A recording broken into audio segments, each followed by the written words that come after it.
Selamat petang, salam sejahtera. Terima kasih karena bersama dengan saya di Nazlin Unity Channel. Ini paling hot, ini paling menarik. Perintah beku akaun bersatu, subjek pertuduhan jenayah Muhyiddin. Rupa-rupanya ada pertuduhan jenayah Muhyiddin. Jadi, kalau nak kenakan sesiapa daripada Parti Pakatan Harapan, nak kenakan Zahid Hamidi kononnya kluster mahkamah, kononnya Anwar Ibrahim sebagai pemimpin bekas banduan, kena ingat sekarang Muhyiddin Yassin juga ada pertuduhan jenayah. Cuma bezanya belum lagi dibuktikan bersalah. Tapi sekarang sama dengan kes Zahid Hamidi. Zahid Hamidi pun belum terbukti bersalah. Begitu juga dengan Muhyiddin Yassin.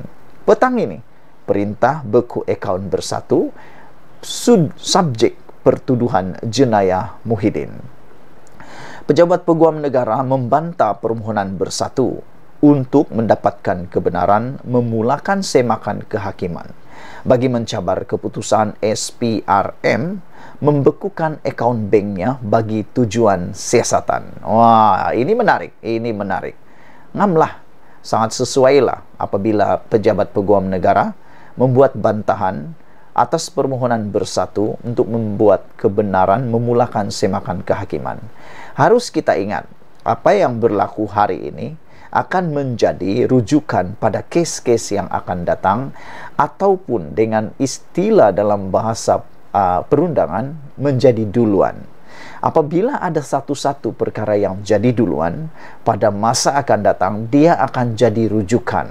Apabila kita tersilap membuat keputusan tentang kes-kes berkaitan ini, satu hari nanti parti-parti yang lain atau orang-orang lain juga akan menggunakan isu ini.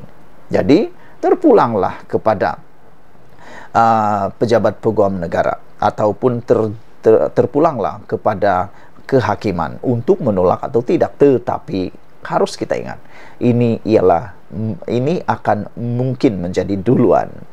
Peguam Kanan Persekutuan Samsul Bol Hasan dalam hujahnya berkata, perintah pembekuan itu tidak boleh dicabar melalui permohonan semakan kehakiman, di mana kuasa untuk mengeluarkan perintah berkenan adalah salah satu mekanisme siasatan. Saudara-saudara sekalian, katanya, agensi penguatkuasaan undang-undang diberi kuasa untuk mengeluarkan perintah membekukan harta seseorang apabila memenuhi beberapa syarat.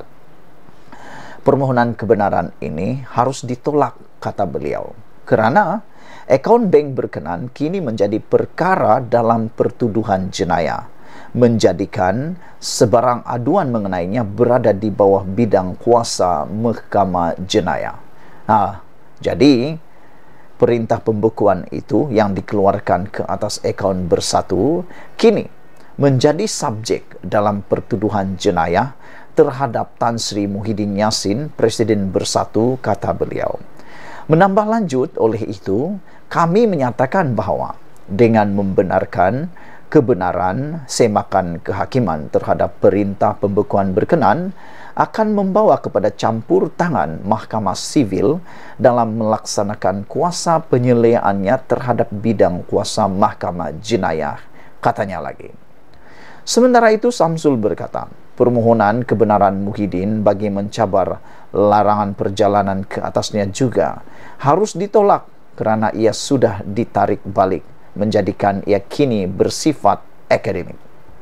Katanya, pada masa ini, larangan itu masih dikenakan oleh Jabatan Immigration berdasarkan permintaan Mahkamah Session berikutan pertuduhan kes rasuah, dan beliau dikehendaki mendapatkan kebenaran mahkamah itu untuk melakukan perjalanan.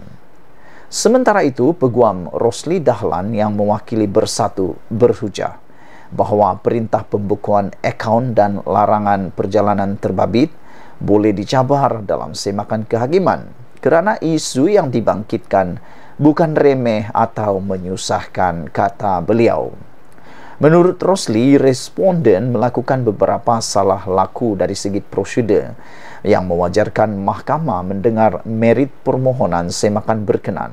Antaranya, perintah itu bersandarkan niat jahat dan menyalahi undang-undang, kata beliau lagi. Beliau berkata perintah pembekuan akaun tidak pernah diserahkan kepada Bersatu, walaupun selepas pelbagai permohonan dikemukakan sebelum kebenaran semakan kehakiman difailkan. Katanya, siasatan SPRM dilakukan semata-mata sebagai asas untuk mengeluarkan perintah pembekuan akaun terhadap Bersatu dan larangan perjalanan terhadap Muhyiddin tidak disertai asas yang kukuh, kata beliau lagi. Selepas mendengar hujahan kedua-dua pihak, Hakim Datuk Ahmad Kamal Madzahid menetapkan 17 Mei ini bagi keputusan. Permohonan kebenaran semakan kehakiman itu difailkan Datuk Muhammad Suhaimi Yahya dan Muhyiddin bagi pihak parti pada 8 Mac lalu. Ia menamakan 20 responden, antaranya Ketua Pesuruhjaya SPRM Tan Sri Azam Baki, Pengarah Kanan Bahagian Siasatan Datuk Sri Hisamuddin Hasim, Pengarah Bahagian Pencegahan Pengubahan Wang Haram Datuk Muhammad Zamri Zainul Abidin, serta dan Ketua Pengarah Immigration Datuk Sri Khairul Zaimi Daud. Saudara-saudara sekalian, itulah isu yang paling betul-betul mengejutkan kita. Dan apa yang menarik ialah apabila pihak pejabat peguam negara membantah permohonan Muhyiddin Yassin dan Bersatu untuk mendapatkan kebenaran, memulakan semakan kehakiman bagi mencabar keputusan, SPRM membekukan akaun banknya bagi tujuan siasatan. Peguam Kanan Persekutuan Samsul Bol Hassan dalam hujahnya berkata perintah pembekuan itu tidak boleh dicabar melalui permohonan semakan kehakiman, di mana kuasa untuk mengeluarkan perintah berkenan adalah salah satu mekanisme siasatan. Katanya, agensi penguatkuasaan undang-undang diberi kuasa untuk mengeluarkan perintah membekukan harta seseorang apabila memenuhi beberapa syarat. Permohonan kebenaran itu harus ditolak kerana akaun bank berkenan kini menjadi perkara dalam pertuduhan jenayah, menjadikan sebarang aduan mengenainya berada di bawah bidang kuasa Mahkamah Jenayah. Perintah pembekuan itu yang dikeluarkan ke atas akaun Bersatu kini menjadi subjek dalam pertuduhan jenayah terhadap Tan Sri Muhyiddin Yassin, Presiden Bersatu. Oleh itu, kami menyatakan bahawa dengan membenarkan kebenaran semakan kehakiman terhadap perintah pembekuan berkenan akan membawa kepada campur tangan Mahkamah Sivil dalam melaksanakan kuasa penyeliaannya terhadap bidang kuasa Mahkamah Jenayah, kata beliau lagi. Sekian dulu untuk kali ini. Jangan lupa tinggalkan komen anda, tekan butang subscribe. Kita jumpa lagi. Bye-bye.